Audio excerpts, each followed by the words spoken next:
সালামু আলাইকুম প্রিয় দর্শক শ্রোতা, ভিডিও দেখছেন কিয়ম কোরআনিক মেসেজ ইউটিউব চ্যানেল থেকে। বিসমিল্লাহির রহমানির রহিম, আলহামদুলিল্লাহ, সালামুন আলা ইবাদিহিল্লাযিনা আসতাফা।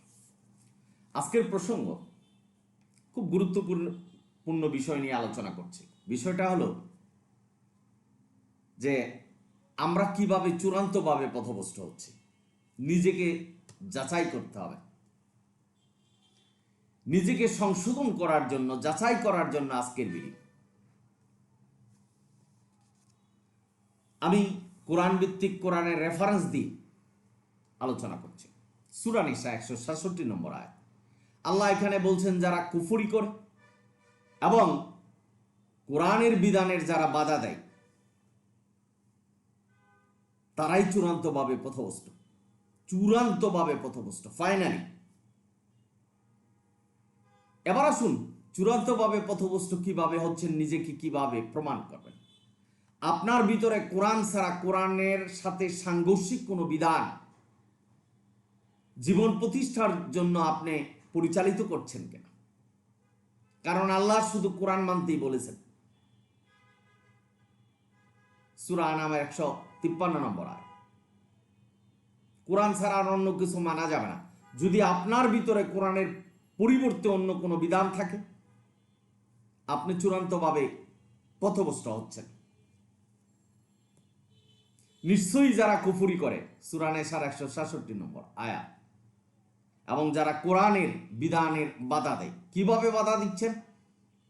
আজকের সমাজে মানুষ বলছেন যে কোরআনে সালাতের কোনো বর্ণনা নেই, হাদিস যেতে হবে, হাদিস অনুসারে সালাত কায়েম করছেন। অনেকে এমন কমেন্টস করছেন যে কোরআনের আয়াতের বাধা দিচ্ছেন, যেটা হবে না, হাদিসে যেতে হবে সালাত কায়েম করতে হবে। অথচ আল্লাহ বলছেন যে কোরআন পূর্ণাঙ্গ কিতাব। এই কোরআন যে পূর্ণাঙ্গ কিতাব, এটা যদি কেউ বিশ্বাস না করেন, আপনি চূড়ান্তভাবে পথভ্রষ্ট হচ্ছেন। কোরআন পূর্ণাঙ্গ কিতাব, তার মানে সালাত কোরআনে আছে। অনেকে বলছেন সালাতের কোনো বর্ণনা কোরআনে নেই, এটা নিয়ে গবেষণা করছেন। আল্লাহ যে চূড়ান্ত বলছেন যে কোরআনই একটা পূর্ণাঙ্গ কিতাব, সেটাকে বিশ্বাস করছেন না। তারাই চূড়ান্তভাবে পথভ্রষ্ট হচ্ছেন। কালিমা, মানব রচিত কালিমা শিখছেন, অথচ আল্লাহ সূরা বাকারার 285 নম্বর আয়াতে কালিমা শেখাচ্ছেন। লা নুফাররিকু বাইনা আহাদিম মির রাসূল, আল্লাহ বলছেন যে কোন নবী রাসূলকে পার্থক্য করা যাবে না। আমাদের এই সমাজে বলছেন সালামুন আলা মুহাম্মদি কেবল শাফায়াত করবে, অন্য নবীরা পারবে না। অর্থাৎ আয়াতের বাধা দিচ্ছেন। সূরা বাকারার 123 নম্বর আয়াতে বলছেন যে কেউই শাফায়াত করতে পারবে না। এই কথাটা বিশ্বাসই করতে পারছেন না। এই সমাজে প্রচার করছেন সালামুন আলা মুহাম্মদ, শাফায়াত করে আমাদেরকে জান্নাতে নেবেন। শুধু তাই নয়, যারা হাফেজ হয়েছেন, কোরআনে যারা হাফেজ হচ্ছেন, তাদের আশা যে এমন 10 জনকে শাফায়াত করে জান্নাতে নিবে, আল্লাহ যাদেরকে জাহান্নামে দেওয়ার কথা ঘোষণা করেছেন। মিথ্যে বানানো কৌশল, ব্যবসা করার কৌশল প্রচার করছেন আজকের সমাজে। বা আপনারা কোরআন অনুসারে যদি সালাত না হয়, আপনি চূড়ান্তভাবে পথভ্রষ্ট হবেন, ফাইনালি পথভ্রষ্ট। কোরআন অনুসারে যদি হজ, যাকাত এগুলি না হয়, তাহলে আপনি চূড়ান্তভাবে পথভ্রষ্ট হবেন। 2.5% যাকাত দিচ্ছেন, কোরআনের কোন আয়াতে এই ধরনের কোন নির্দেশনা নেই। নবী হুকুম বিধান দিবেন, এই ধরনের নির্দেশনা আল্লাহ দেয়নি। অথচ আজকে সমাজে বলছেন যে নবী হুকুম বিধান দিচ্ছেন, সেটাই বুখারী শরীফ, মুসলিম শরীফ। কোরআনে নেই, অথচ মানুষ মানছে।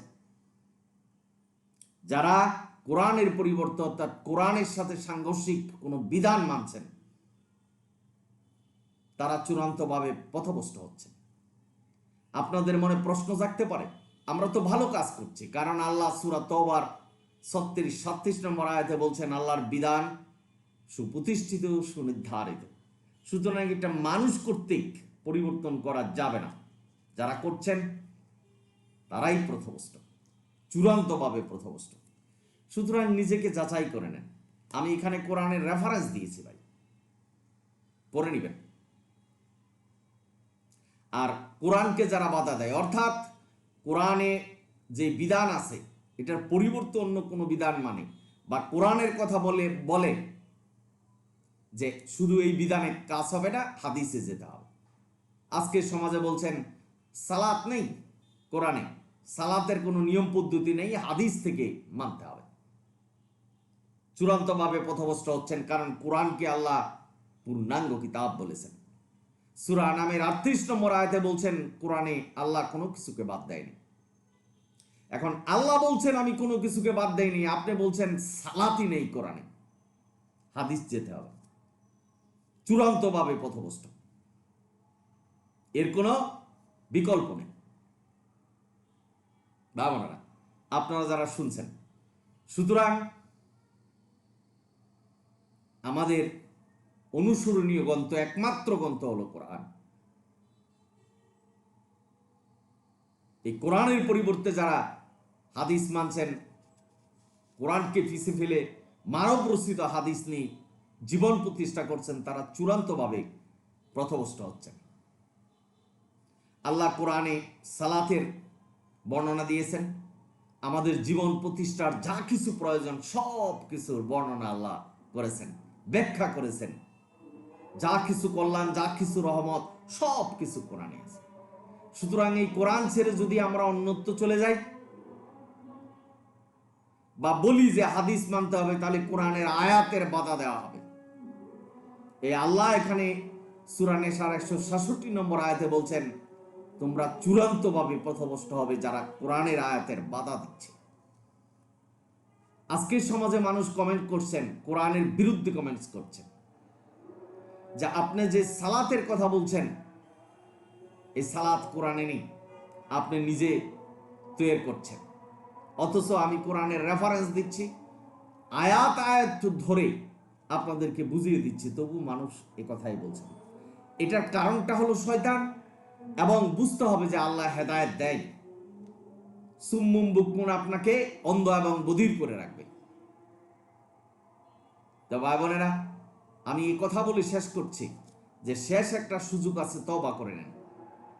তওবার কোনো সময়, মুহূর্ত আর দিনের প্রয়োজন নেই। আপনি আল্লাহর কাছে বলুন যে আমি কোরআনের সীমানার বাইরে চলে গেছি, ভুল করেছি, আমি ফিরে আসছি।